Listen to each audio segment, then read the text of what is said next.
Satyabhama institute of science and technology, Chennai. பிரதமர் மோடி பங்கேற்ற வாகன பேரணி சென்னை தீநகர் பகுதியில் நடைபெற்றது. தேசிய ஜனநாயக கூட்டணி சார்பில் சென்னையில் போட்டியிடும் பாஜக வேட்பாளர்களான தமிழிசை சவுந்தரராஜன், வினோத் செல்வம், பால் கனகராஜ் உள்ளிட்டோரை ஆதரித்து பிரச்சாரம் நடைபெற்றது. இதற்காக பிரத்யேகமாக ஏற்பாடு செய்யப்பட்டிருந்த திறந்தவெளி வாகனத்தில் பிரதமர் மோடி பரப்புரை மேற்கொண்டார். அப்போது சாலையின் இருபுறமும் கூடியிருந்த தொண்டர்களை நோக்கி கையசைத்தபடி அவர் சென்றார்.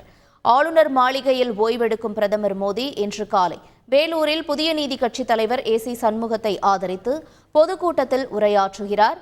அதன் தொடர்ச்சியாக இன்று பிற்பகலில் மேட்டுப்பாளையம் செல்லும் பிரதமர் மோடி நீலகிரி தொகுதியில் போட்டியிடும் பாஜக வேட்பாளர் எல் முருகனை ஆதரித்து பிரச்சாரம் செய்கிறார்.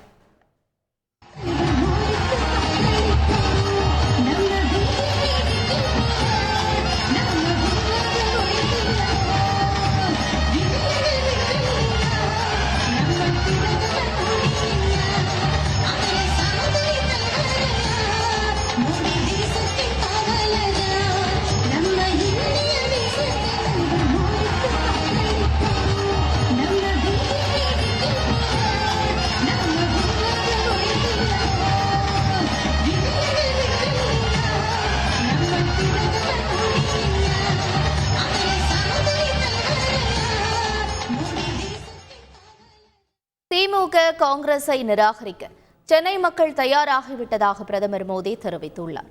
இதுகுறித்து அவர் தனது எக்ஸ் தளத்தில் வெளியிட்ட பதிவில், சென்னை மாநகரில் நடந்த ரோட் ஷோ நிகழ்ச்சி என்றும் தனது நினைவில் நிலைத்திருக்கும் எனவும், சென்னையில் காணப்படும் இந்த உற்சாகம் தேசிய ஜனநாயக கூட்டணிக்கு தமிழ்நாடு பெரிய அளவில் ஆதரவளிக்க தயாராக உள்ளதை காட்டுவதாகவும் தெரிவித்துள்ளார்.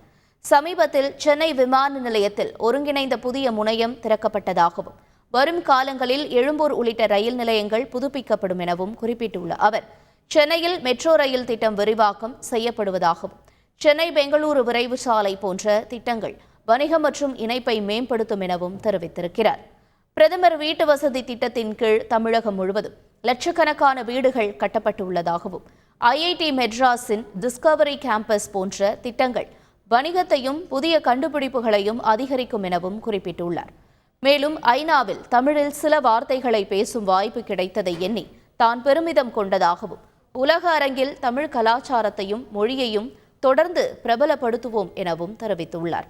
இதேபோல பேரிடர் மேலாண்மை அமைப்பை வலுப்படுத்துவது, வெள்ளம் போன்ற பேரிடர்களின் போது சென்னை எதிர்கொள்ளும் இடர்பாடுகளை களைய முன்னுரிமை அளிப்போம் என்று கூறியுள்ள பிரதமர், பல ஆண்டுகளாக சென்னை மக்களிடம் வாக்குகளை பெற்று நகருக்கு திமுக பெரிதாக எதுவும் செய்யவில்லை என்றும், ஊழலையும் குடும்ப ஆட்சியையும் ஊக்குவிப்பதில் திமுக மும்முரமாக உள்ளதாகவும் குற்றம் சாட்டியுள்ளார்.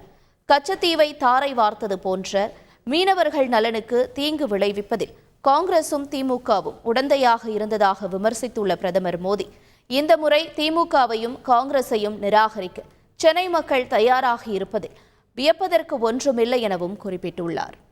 Satyabhama institute of science and technology, Chennai.